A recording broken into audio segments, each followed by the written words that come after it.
When you purchase new routes, you may purchase routes with a manager in place. Managers are also called BCs or business contacts.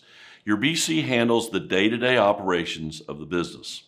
On occasion, however, existing managers choose to leave their position when a sale is in process. They may have stayed to help out the previous owner, or they may be looking for new work with someone they already know. Whatever the reason for their departure, it can add stress to the transition as you become the new owner.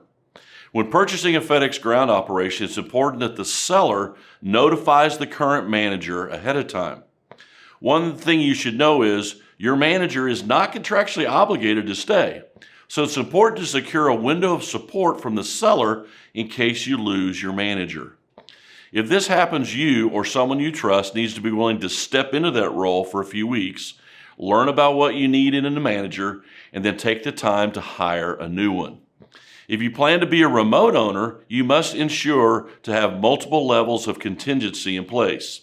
This includes a strong manager, a possible assistant manager, and part-time drivers that are in place as well. That way, you have everything taken care of in your operation so it can function successfully without you being present. As with drivers, you should work hard to retain your manager.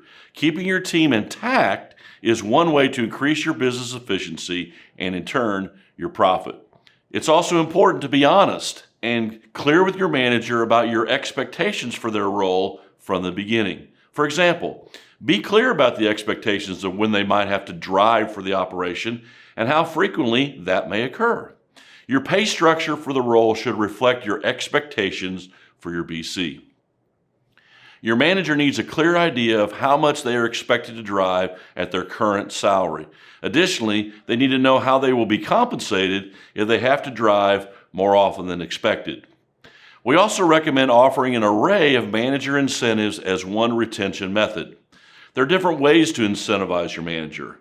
The best recommendation is a payroll incentive. This gives your manager a bonus for consistently staying within his or her weekly payroll allocation. This serves as a great incentive because it aligns both your business goals and the goals of your manager. For example, if your business has 10 daily routes and the drivers average $600 a week, your weekly payroll would be $6,000. Allow an additional 5% for the manager to use during training and turnover. This makes for a weekly payroll allocation of $6,300.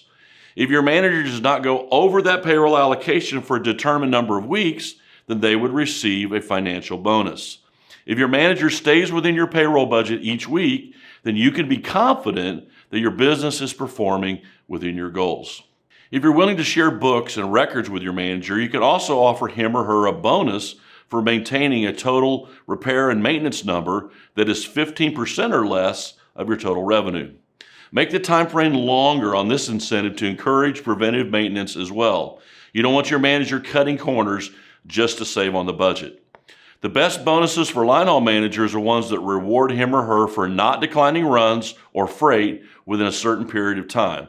You want him or her to maximize your operations.